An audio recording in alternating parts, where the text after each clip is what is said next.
Hello friends and family, welcome again. Welcome to my YouTube channel. Please do subscribe. Thank you so much. Ndongeye kugushimira rero ko subscribe warakoze cyane Imana igumugisha. Bize rero meze neza nanjye meze neza ndashima Imana. Uyu munsi rero turi mu gikoni tugiye gukorana amavuta ya rosemary, twifashisha rosemary na olive oil na cloves. Ukore n'amazi ya rosemary na cloves ukoresha mu musatsi kugira ngo umusatsi wawe ukure, umusatsi wawe ureke gucikagurika, umusatsi wawe ubyibuhe ufite usa neza nyine nta byo kugira umusatsi usumbana, nta byo kugira umusatsi ucikagurika. Ikindi nuko ayo mazi ya rosemary na cloves turongera na tangawizi. Ikindi nuko ayo mazi avura n'imvuvu, agakuza umusatsi, agatuma umusatsi wawe akarinda umusatsi wawe gucikagurika ugakura kandi utanacikagurika, kumusokozo ugasanga umusatsi wose usigaye mu gisokozo. Ibyo bintu bitukubiri nabyo tugiye rero gutegura, nanjye kwereka ukuntu wabitegura, uburyo wabikoramo kugira ngo ayo mazi agufashe arinde umusatsi wawe gucikagurika, kugira ubuzima mu mutwe, akurinde kugira ibintu by'uruhara byo umusatsi wawe waracitse, kumwe agasuku ugasanga ari imbere umusatsi waracitse. Wakoresha ayo mazi ukajya sprayingaho mu gitondo, hamara kumuka ntabwo uhanagura, urasprayingaho ugasa n'uri kumasa. Yamara kumuka ugakoresha ayo mavuta ngiye kwerekana yo muri rosemary na olive oil, bituma wa musatsi wawe wongera ukagaruka. Biba byiza rero niba ushaka ko umusatsi wawe uba mwiza n'ubundi ugakoresha no mu mutwe hose, bituma umusatsi wawe usa neza ukamera neza. Rosemary zanjye ndikoreshe n'izi nazishyize mu mazi ndikurije kuzironga, nazironze bwa mbere, ubu ni ubwa kabiri. Izi ni rosemary na tangawizi, kubera ko ntabikora amazi menshi niyo mpamvu ngiye gukoresha tangawizi gato. Hari na cloves, turakoreshamo izi cloves, dukoreshamo na olive oil mu mavuta. Bikaba bitangiye kuronga rosemary zacu.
Ukoresha icyo ufite kumutsa ukazumutsa, uziba zigiye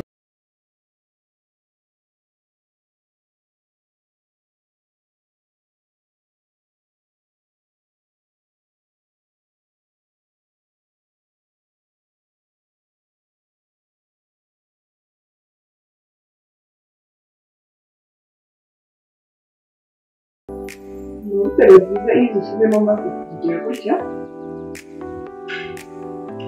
Izo uri bukoresha amavuta biba byiza uzishyizemo zimeze gutya. No mu mazi ushatse wazikora gutya, ariko mu mazi ho nta kibazo ntiwazikoresha. Wazikoresha bikiri ku biti kuriya.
Maze bimaze kuba uyakurikira ukayabika ahantu,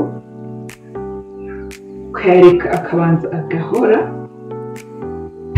Kuba yateretse hano rero ndetse ahore namara kuyasunika munsi tuyakubisha tuyakuyemo. Biba byiza ufite agacupa gasipureyinga niko ajya mu musatsi bikoroheye, kandi biba byiza iyo yakoresheje ufite ibisuko. Niba udafite ibisuko ariko ukagerageza amazi akagera hasi ku musatsi aho umusatsi utereye, kandi umusatsi mbere apana gushyira hejuru ku musatsi, ugashyira hasi ku mutwe. Amavuta niyo tugiye gushyira ku muriro kugira ngo zino rosemary na zino cloves n'amavuta byivange kugira ngo dukore bya bintu twifuza ko bidukorera. Rero ntabwo ari byiza kuyanyuza ku muriro yonyine, ahubwo ufata indi safuriya nk'uko ugashyiramo amazi, yamara gushyuha ugatekamo ya mavuta yawe.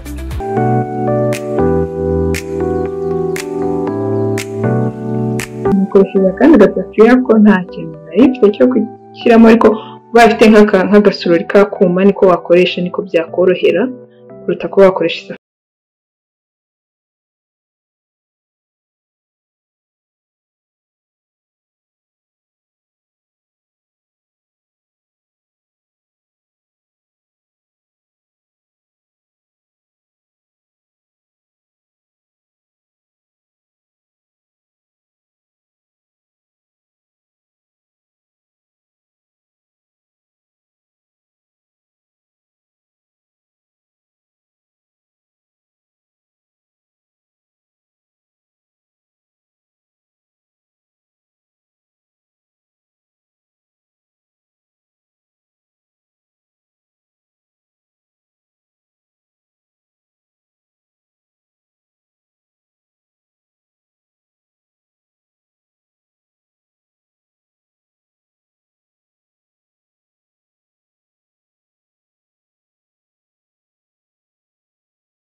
wakunze ibiganiro byacu niba utarakora subscribe wakora subscribe. Thank you so much, ndakunda cyane mwakoze kumurikira ku gihe kirangiye. Bye.